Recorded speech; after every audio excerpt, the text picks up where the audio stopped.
Yo, what's up guys, it's Talon. Today I had a bit of a different video idea that I guess I want to call something along the lines of Wild Rift philosophy, or just talking about kind of my thoughts on Wild Rift. It's going to be more of me not going through specific examples. I'm just going to have a gameplay going on and then talk about some type of topic. And so the topic I want to talk about today is kind of, is there a right way to play the game or not? The reason that I did this and that I wanted to have this video is because someone I coached recently, who I've coached actually quite a bit on some different roles, was talking to me about how they struggled with always following my exact rules that I say. Like, they would focus too hard on doing exactly what I say when I say it, you know, like always focusing on, oh, I have to push my way before I do this, I have to do this, or these other things. They'd basically always be focused on doing the exact perfect correct play and never deviating from that because of the things that I tell people generally. And so I just kind of want to talk about when it is okay to deviate, how we should kind of think about this.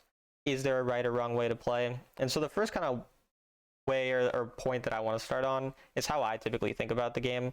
So the way I typically do think about the game is really focus on kind of the math of the game, in the sense that, is this play going to net me more gold or less gold than another play? So for example, when determining whether or not to roam, the gain that I get from a potential roam, say if I'm roaming the top lane, the maximum gain is 300 gold. The maximum gain from pushing one wave is 200 gold. So then I have to weigh the likelihood of this actually working out and benefiting me. And obviously what I lose could be more because the enemy gains gold from that. The enemy could push turrets, they could do other things. But let's say that the enemy were going to gain 200 gold from the play, or I'm going to rather lose 200 gold from the play. So basically a roam gets me 200 gold. But if I were to, you know, potentially, or rather staying in lane gets me 200 gold. And then if I roam, I have the potential of getting 300 gold. Well, the only way that roaming is going to be better is if it's overall 66.7% or more likely to work out. Because of how the math works out, I'm obviously, you know, getting a potential of 33% more. So it has to be so likely to work out that I know that consistently, in the long run, I'm going to get over 200 gold value worth of gold from this individual play. And so that's kind of how I think about the game. I know it's a bit confusing on how I explain that, but essentially I'm thinking of the play and every play that I make in terms of how much gold it can net me. However, I don't, you know, literally always do this. There's many times when I have to deviate from thinking about just purely the amount of gold I can gain from a scenario. For example, when an objective is coming up, it doesn't matter. You know, getting that dragon to deny the enemy soul, or to further our potential at getting soul, or making sure that I have prio for the Elder Dragon, or making sure I kill someone before Elder Dragon or Baron, this is infinitely more valuable than going for a random, you know, kill on someone or going for this gold. Even if it's going to net me potentially more gold, you know, there's always scenarios where there's something more important than just that gold. So I have to make sure that I deviate in important scenarios. And so that's kind of the next thing that I think is important about, to focus on actually winning games in kind of the right way to play. And I think the right way to play is to play around the actual win condition of the game. So again, even though I said I focus a lot on gold, the reason I'm focusing on gold is because it ultimately will get me closer to winning an individual game. And so if getting that gold is not the way for me to actually win, then I'm not going to focus on it. So focusing on the win condition, once again, kind of goes into that Elder Dragon, Baron, these types of, you know, things, focusing on the objectives, because those are the things that are most likely going to win us the game. Or for example, I had someone in my chat recently as well ask me, why am I leaving my ADC after my ADC died and we lost lane early game? Because now I'm going to let the enemy Varus get really fed, and that's not going to be good. Now what happened in this game, we roamed to our top laner who was winning lane. Our top lane Vayne ended up getting super fed and carrying the game alongside my Pantheon, because my jungler, me, and the top laner were pretty much 3v1ing a lot of times in those scenarios and really playing towards that lead. So kind of playing towards that win condition is kind of the right way to play the game.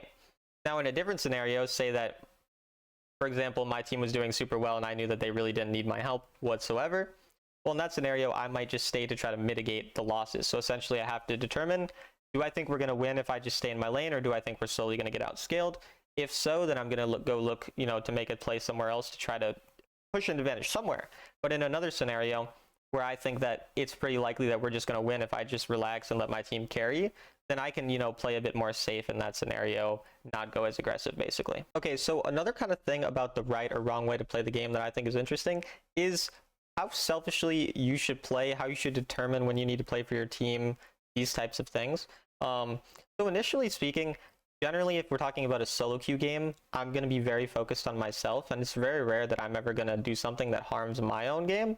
in order to help my teammates, because generally, especially for you guys in the lower elos as well, I'm not going to trust, my teammates to do the proper thing with the lead. And so I'm going to think in the sense that, well, a lead on me is a lead that I know what's going to happen with it.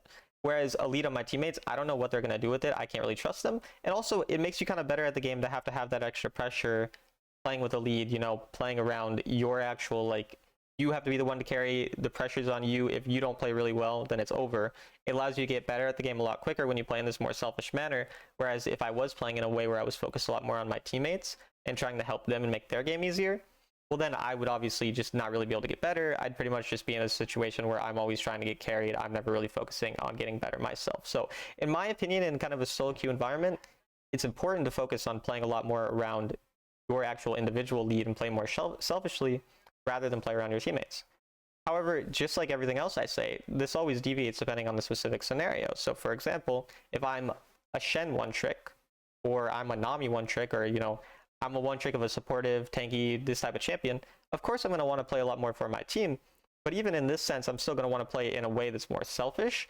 It just also allows my teammates. So for example, if I'm a support and I'm roaming, that's kind of inherently selfish because I'm making my ADC have to play really, in a disadvantageous situation.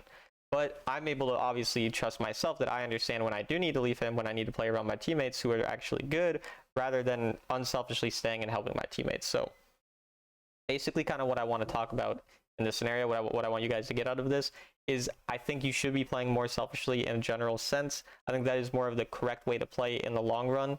However, again, there's always scenarios where you do need to deviate from your more selfish gameplay and focus more on your teammates. In a game like, where you're doing really poorly, where the game's not going well for you, you kind of have to understand, okay, now in this scenario, which once again is talking about playing around the win condition, I'm going to have to play more for my teammate. I'm going to have to make the game easy for them. I'm no longer going to think about what's best for me. Now I'm going to think about what's best for my fed Vayne or my fed, Kayle, or who. Let's be real, Kayle's not going to get fed, but fed someone, in a game, that's definitely what we're going to want to focus on if we're not having a good game, for example. And so what's the conclusion of all this? Where was I going? What was the point in me giving you these examples, essentially just saying every, situation is unique? I pretty much just want you guys to gain from this video that you need to gain the ability to critically think for yourself when playing, and you cannot rely on any YouTuber or any, guide or video to tell you what it is you need to do and when you need to do it.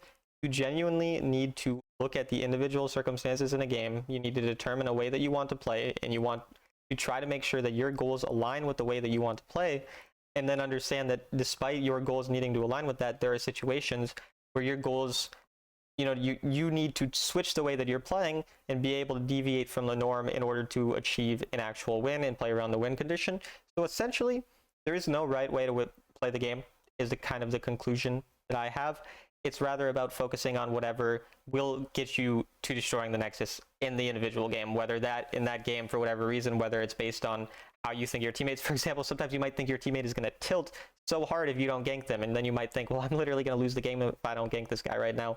Or, a number of other things, from the human aspect of the game to the mathematical aspect of the game to win conditions, objectives. There's so many different nuance points of this game that I just kind of wanted to talk about this so that I can hopefully shape the way that you guys view the game. And so I know this is a very rambly video. I don't necessarily have a specific direction where I was going. Essentially, again, I think it's interesting to sometimes just have these videos where I can just talk to you guys about whatever topic you find interesting.